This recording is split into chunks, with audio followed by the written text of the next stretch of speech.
ज्येष्ठ मास के शुक्ल पक्ष की एकादशी को निर्जला एकादशी कहते हैं। आइए जानते हैं एकादशी का परिचय। एक बार नैमिषारण्य में शौनक आदि 88,000 ऋषि एकत्रित हुए। उन्होंने समस्त पुराणों के व्याख्याकार ब्रह्मज्ञानी श्री सूत जी से प्रार्थना की, हे सूत जी, कृपया कर एकादशियों के उत्पत्ति और महात्म्य सुनाने की कृपा करें।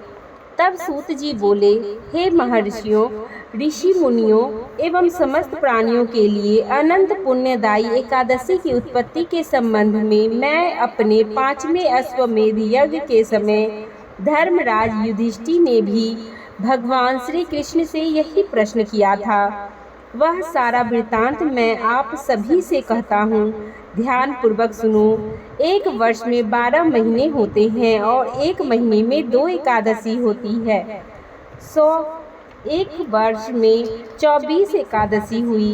जिस वर्ष में लौंग मास अधिक मास पड़ता है उस वर्ष में 2 एकादशी और बढ़ जाती है। इस तरह कुल 26 एकादशी होती है। उत्पन्ना, मोक्षदायिनी, सफला, पुत्रदा एकादशी, पष्टतिला, जया, विजया, आमलकी, पापमोचनी, कामदा, वरुधनी, मोहिनी, अपरा, निर्जला, योगिनी, देवसैनी, कामिका, पुत्रदा, अजा, परिवर्तनी, इंदिरा, पापाकुंसा, रमा, देवोत्थानी एकादशी। अधिक मास की 2 एकादशियों के नाम है पद्मिनी और परमा। ये सब एकादशियाँ यथा नाम तथा फल देने वाली है। एकादशियों के महात्म्य। हे ऋषियों, जो पुण्य चंद्र और सूर्य ग्रहण में स्नान या दान से होता है तथा जो पुण्य अन्न, जल, स्वर्ण, भूमि, गौ तथा कन्यादान तथा अश्वमेध यज्ञ करने से होता है, जो पुण्य तीर्थ यात्रा तथा कठिन तपस्या करने से होता है, उससे अधिक पुण्य एकादशी व्रत रखने से होता है। एकादशी व्रत रखने से शरीर स्वस्थ रहता है, अंतर मन की मैल धुल जाती है, हृदय शुद्ध हो जाता है, श्रद्धा भक्ति उत्पन्न हो जाती है। प्रभु को प्रसन्न करने का मुख्य साधन एकादशी का व्रत है। एकादशी व्रत करने वाले के पितृ कुयोनि को त्याग कर स्वर्ग में चले जाते हैं। एकादशी व्रत करने वाले के 10 पुरखे पितृपक्ष के, 10 पुरखे मातृपक्ष के और 10 पुरखे पत्नी पक्ष के वैकुंठ को प्राप्त होते हैं। धन्य, धान्य, पुत्रादिक और कीर्ति को बढ़ाने वाला यह एकादशी का व्रत है। एकादशी का जन्म भगवान के शरीर से हुआ है। यह प्रभु के समान पतित पावनी है। अतः हे एकादशी, आपको सत सत प्रणाम है। अब एकादशी व्रत की विधि को जानते हैं। एकादशी व्रत में दशमी की रात्रि को पूर्ण ब्रह्मचर्य का पालन करें तथा भोग विलास से भी दूर रहें। प्रातः एकादशी को लकड़ी के दातुन तथा पेस्ट का उपयोग न करें। नींबू, जामुन या आम के पत्ते लेकर चबा लें और उंगलियों से कंठ शुद्धि कर लें। स्नानादि कर मंदिर में जाकर गीता पाठ करें या पुरोहितों से श्रवण करें। प्रभु के सामने इस प्रकार प्रण करना चाहिए कि आज मैं चोरी, पाखंडी, दुराचारी मनुष्य से बात नहीं करूंगा और न ही किसी का दिल दुखाऊंगा। गौ, ब्राह्मण आदि को फलाहार और अनादि देकर प्रसन्न करूंगा। रात्रि को जागरण कर कीर्तन करूंगा। ओम नमो भगवते वासुदेवाय इस 12 अक्षर मंत्र अथवा गुरु मंत्र का जाप करूंगा। राम, कृष्ण, नारायण इत्यादि विष्णु सहस्त्र नाम को कंठ पर भूषण बनाऊंगा। ऐसी प्रतिज्ञा करके श्री विष्णु भगवान का स्मरण कर प्रार्थना करें कि हे त्रिलोकपति, मेरी इलाज आपके हाथ में है, अतः मुझे इस प्रण को पूरा करने की शक्ति प्रदान करें। मौन जप, शास्त्र पठन, कीर्तन, रात्रि जागरण एकादशी व्रत में विशेष लाभ पहुंचाते हैं। एकादशी के दिन अशुद्ध द्रव्य से बने पेय न पिए। कोल्ड ड्रिंक, एसिड आदि डाले हुए फलों के डिब्बेबंद रसों को भी न पिए। 2 बार भोजन न करें। आइसक्रीम और तली हुई चीजें न खाएं। फल अथवा घर में निकाला हुआ फल का रस अथवा थोड़ा दूध या जल का ही प्रयोग विशेष फलदायी होता है। व्रत में दशमी, एकादशी और द्वादशी, इन 3 दिनों में कांसे के बर्तन, मांस, प्याज, लहसुन, मसूर, उड़द, चने, कोदो, इस प्रकार का धान, साग, शहद, तेल और अधिक जल का सेवन, इनका सेवन न करें। व्रत के पहले दिन दशमी और दूसरे दिन द्वादशी को जौ, गेहूं, मूंग, सेंधा नमक, काली मिर्च, शक्कर और गौघृत आदि का एक बार भोजन करें। फलाहारी को गोभी, गाजर, सलगम, पालक, कुल्फा का साग इत्यादि सेवन नहीं करना चाहिए। आम, अंगूर, केला, बादाम, पिस्ता इत्यादि अमृत फलों का सेवन करना चाहिए। जुआ, निद्रा, पान, पराई निंदा, चुगली, चोरी, हिंसा, मैथुन, क्रोध तथा झूठ, कपटादि अन्य कुकर्मों से नितांत दूर रहना चाहिए। बैल की पीठ पर सवारी न करें। भूलवश किसी की निंदा से बात हो जाए तो एक दोष को दूर करने के लिए भगवान सूर्य के दर्शन तथा धूप दीप से श्री हरि की पूजा कर क्षमा मांग लेनी चाहिए।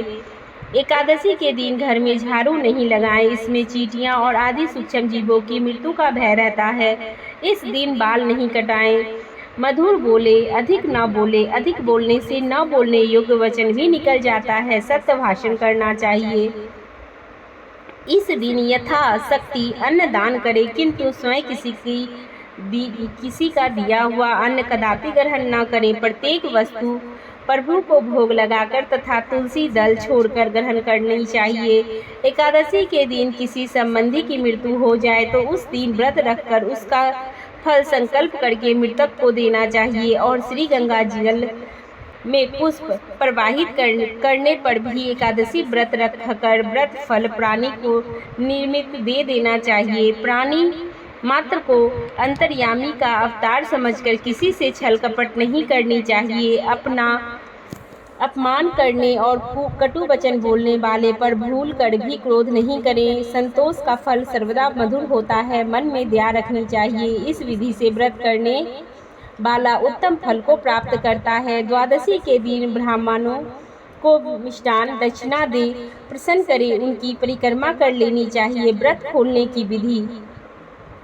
द्वादशी को सेवा पूजा की जगह बैठकर भुने हुए 7 चनों के 14 टुकड़े करके अपने सिर से पीछे फेंकना चाहिए। मेरे 7 जन्मों के शारीरिक, वांछिक और मानसिक पाप नष्ट हुए, यह भावना करके 7 अंजलि जल पीना और चने के 7 दाने खाकर व्रत खोलना चाहिए। निर्जला एकादशी की कथा को जानते हैं। युधिष्ठिर ने कहा, जनार्दन, ज्येष्ठ मास के शुक्ल पक्ष में जो एकादशी पड़ती हो, कृपया उसका वर्णन कीजिए। भगवान श्री कृष्ण बोले, राजन, इसका वर्णन परम धर्मात्मा व्यास जी करेंगे, क्योंकि ये संपूर्ण शास्त्रों के तत्व, यज्ञ और वेदांगों के ज्ञानगत विद्वान हैं। तब वेद व्यास जी कहने लगे, दोनों ही पक्ष में एकादशियों के दिन भोजन न करें। द्वादशी के दिन स्नान आदि से पवित्र हो फूलों से भगवान केशव की पूजा करें। फिर नित्य कर्म समाप्त होने के पश्चात पहले ब्राह्मणों को भोजन देकर अंत में स्वयं भोजन करे। राजन, जना शौच और पर्णा शौच में भी एकादशी को भोजन नहीं करना चाहिए।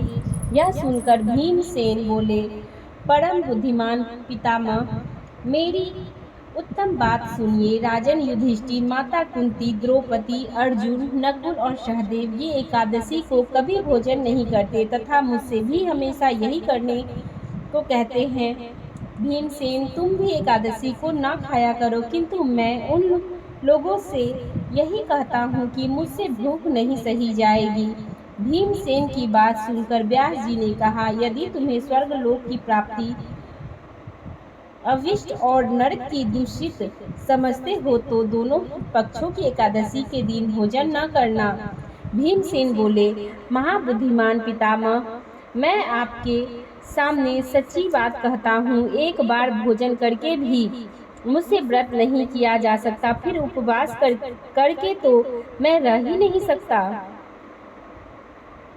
मेरे उदर में वृक्क नामक अग्नि सदा प्रज्वलित रहती है, अतः जब मैं बहुत अधिक खाता हूँ तभी यह शांत होती है। इसीलिए महामुने, मैं वर्ष भर में केवल एक ही उपवास कर सकता हूँ जिसमें स्वर्ग की प्राप्ति सुलभ हो तथा जिसके करने से मैं कल्याण का भागी हो सकूं। ऐसा कोई एक व्रत निश्चय करके बताइए, मैं उसका यथोचित रूप से पालन करूंगा। व्यास जी ने कहा कि भीम, ज्येष्ठ मास में सूर्य वृषभ राशि पर हो या मिथुन राशि पर शुक्ल पक्ष में जो एकादशी हो उसका यत्न पूर्वक निर्जल व्रत करो। केवल कुल्ला या आचमन करने के लिए मुख में जल डाल सकते हो, उसको छोड़कर किसी प्रकार का जल विद्वान पुरुष मुख में न डाले, अन्यथा व्रत भंग हो जाता है। एकादशी को सूर्य उदय से लेकर दूसरे दिन में के सूर्य उदय तक मनुष्य जल का त्याग करें तो यह व्रत पूर्ण होता है। तदंतर द्वादशी को प्रातः काल में स्नान करके ब्राह्मणों को विधि पूर्वक जल और सुवर्ण का दान करें। इस प्रकार सब कार्य पूरा करके जितेंद्रिय पुरुष ब्राह्मणों के साथ भोजन करें। वर्ष भर में जितनी एकादशियां होती है उन सब का फल निर्जला एकादशी के सेवन से मनुष्य प्राप्त कर लेता है, इसमें तनिक भी संदेह नहीं है। शंख चक्र और गदा धारण करने वाले भगवान केशव ने मुझसे कहा था कि यदि मानव सबको छोड़कर एकमात्र मेरी शरण में आ जाए तो एकादशी को निराहार रहे तो वह सब पापों से छूट जाता है। एकादशी व्रत करने वाले पुरुष के पास विशालकाय विकराल आकृति और काले रंग वाले दंड पासधारी भयंकर यमदूत नहीं जाते। अंतकाल में पीताम्बरधारी सौम्य स्वभाव वाले, हाथ में सुदर्शन धारण करने वाले और मन के समान वेगधारी विष्णुदूत आखिर इस वैष्णव पुरुष को भगवान विष्णु के धाम में ले जाते हैं। अतः निर्जला एकादशी को पुण्य यत्न करके उपवास और श्री हरि का पूजन करो। स्त्री हो या पुरुष, यदि उसमें मेरु पर्वत के बराबर भी महान पाप किया हो तो वह सब एक एकादशी व्रत के प्रभाव से भस्म हो जाता है। जो मनुष्य उस दिन जल के नियम का पालन करता है वह पुण्य का भागी होता है। उसे एक एक प्रहर में कोटि कोटि स्वर्ण मुद्रा दान करने का फल प्राप्त होता है। मनुष्य निर्जला एकादशी के दिन स्नान, दान, जप, होम आदि जो कुछ भी करता है वह सब अक्षय होता है। यह भगवान श्री कृष्ण का कथन है। निर्जला एकादशी का विधि पूर्वक उत्तम रीति से उपवास करके मानव वैष्णव पद को प्राप्त कर लेता है। जो मनुष्य एकादशी के दिन अन्न खाता है वह पाप का भागी होता है। इस लोक में वह चांडाल के समान है और मरने पर दुर्गति को प्राप्त होता है। जो ज्येष्ठ के शुक्ल पक्ष में एकादशी को उपवास करके दान करेंगे वे परम पद को प्राप्त होंगे। जिन्होंने एकादशी को उपवास किया है वे ब्रह्म हत्या, शराबी, चोरी और गुरुद्रोही होने पर भी सब पातकों को से मुक्त हो जाते हैं। कुंती नंदन, निर्जला एकादशी के दिन श्रद्धालु स्त्री पुरुषों के लिए जो विशेष दान और कर्तव्य विहित है उन्हें सुनो। उस दिन जल में शयन करने वाले भगवान विष्णु का पूजन और जलमयी धेनु का दान करना चाहिए अथवा प्रत्यक्ष धेनु या घृतमयी धेनु का दान उचित है। पर्याप्त दक्षिणा और भांति भांति के मिष्टानों द्वारा यत्न पूर्वक ब्राह्मणों को संतुष्ट करना चाहिए। ऐसा करने से ब्राह्मण अवश्य संतुष्ट होते हैं और उनके संतुष्ट होने पर श्री हरि मोक्ष प्रदान करते हैं। जिन्होंने सम, दम और दान में प्रवृत्त हो श्री हरि की पूजा और रात्रि में जागरण करते हुए इस निर्जला एकादशी का व्रत किया है उन्होंने अपने साथ ही बीती हुई 100 पीढ़ियों को और आने वाले 100 पीढ़ियों को भगवान वासुदेव के परम धाम में पहुंचा दिया है। निर्जला एकादशी के दिन अन्न, वस्त्र, गौ, जल, शयन, सुंदर आसन, कमंडल तथा छाता दान करने चाहिए। जो श्रेष्ठ और सुपात्र ब्राह्मण हो जूता दान करना चाहिए। वह सोने के विमान पर बैठकर स्वर्ग लोक में प्रतिष्ठित होता है। जो इस एकादशी की महिमा को विधि पूर्वक सुनता है अथवा उसका वर्णन करता है वह स्वर्ग लोक में जाता है। चतुर्दशी युक्त अमावास्यों को सूर्य ग्रहण के समय श्राद्ध करके मनुष्य जिस फल को प्राप्त करता है वही फल इसके संबंध से भी प्राप्त होता है। पहले दंत धावन करके यह नियम लेना चाहिए कि मैं भगवान केसर की प्रसन्नता के लिए एकादशी को निराहार रहकर आचमन के सिवा दूसरे जल का भी त्याग करूंगा। द्वादशी को देवेश्वर भगवान विष्णु का पूजन करना चाहिए, अर्थात संसार सागर से तारने वाले हे देव ऋषिकेश, इस जल के घेरे का दान करने से आप मुझे परम गति की प्राप्ति कराइए। भीमसेन ज्येष्ठ मास में शुक्ल पक्ष की जो शुभ एकादशी होती है उसका निर्जल व्रत करना चाहिए। उस दिन श्रेष्ठ ब्राह्मणों को शक्कर जल के घड़े दान करने चाहिए। ऐसा करने से मनुष्य भगवान विष्णु के समीप पहुंचकर आनंद का अनुभव करता है। तत्पश्चात द्वादशी को ब्राह्मण भोजन कराने के बाद स्वयं भोजन करे। जो इस प्रकार पूर्ण रूप से पाप नाशनी एकादशी का व्रत करता है वह सब पापों से मुक्त हो अनामय पद को प्राप्त होता है। यह सुनकर भीमसेन ने भी इस शुभ एकादशी का व्रत आरंभ कर दिया। तब से यह लोक में पांडव द्वादशी के नाम से विख्यात हुए। कथा सार: भक्तों को चाहिए कि वह अपनी कमजोरी को अपने गुरुजनों या परिवार के भरोसे न छिपाएं। उन पर विश्वास रखते हुए अपनी समस्या उन्हें बताएं ताकि वे उसका कोई उचित उपाय बताएं तथा बताए गए उपाय पर श्रद्धा और विश्वास पूर्वक अमल करना चाहिए। अपने पितामह व्यास जी की कृपा से भीमसेन ने भी एक एकादशी का व्रत करके सभी एकादशियों का फल प्राप्त करके स्वर्ग के भागी बने। श्री हरि विष्णु की जय। भीमसेन की जय।